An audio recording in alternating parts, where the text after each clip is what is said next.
नमस्कार दोस्तों, सूर्य उपासना का महापर्व छठ पर्व पूरे देश में श्रद्धा और विश्वास के साथ मनाया जाता है।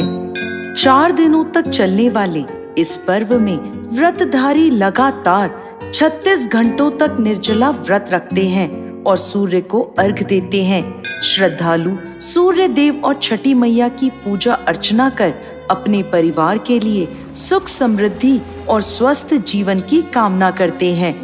छठ पूजा नहाए खाए से शुरू होती है और सूर्योदय के समय जल अर्पित करने वाले उषा अर्घ के साथ संपन्न होती है। यह पर्व सूर्य की उपासना, पवित्रता और प्रकृति के प्रति कृतज्ञता का प्रतीक है। पौराणिक मान्यताओं के अनुसार छठी मैया या शशि देवी को सूर्य देव की बहन माना जाता है। कहा जाता है छठी मैया के आशीर्वाद से संतान, लंबी आयु और परिवार में सुख समृद्धि आती है।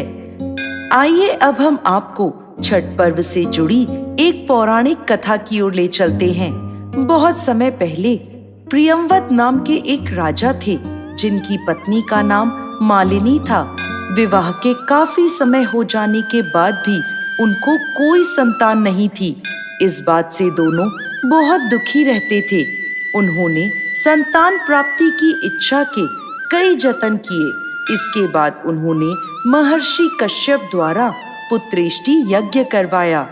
यज्ञ संपन्न होने के बाद महर्षि ने राजा प्रियव्रत की पत्नी मालिनी को खीर खाने को दी।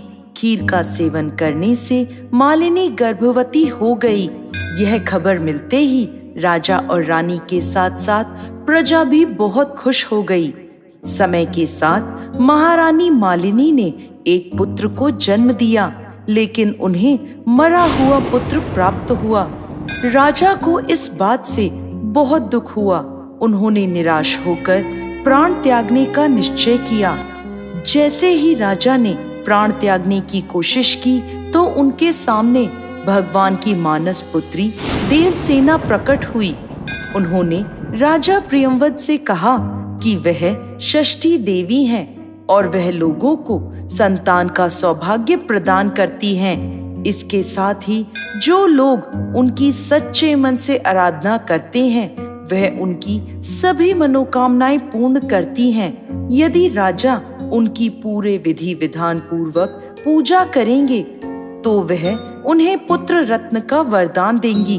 देवी की आज्ञा मानकर राजा प्रियंवद ने कार्तिक शुक्ल पक्ष की षष्ठी को देवी षष्ठी का विधि विधान से पूजन किया, जिसके फलस्वरूप राजा की पत्नी फिर से गर्भवती हुई और उन्हें सुंदर पुत्र की प्राप्ति हुई।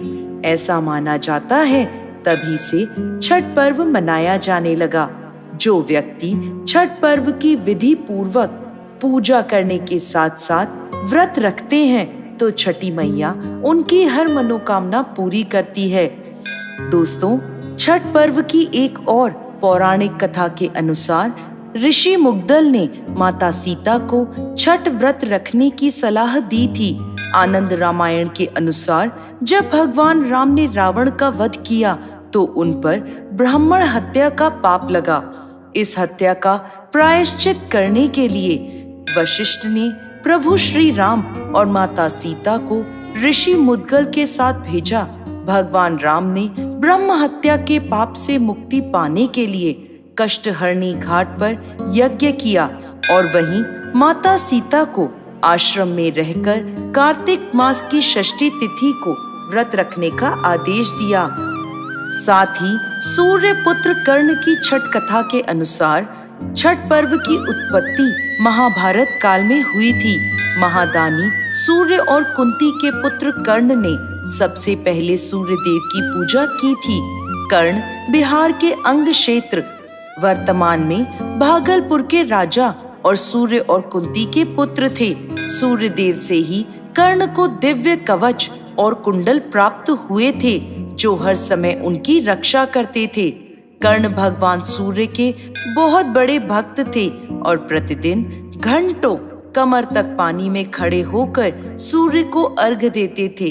सूर्य की कृपा से ही वह एक महान योद्धा बने। छठ के दौरान अर्घ देने की यह परंपरा आज भी प्रचलित है।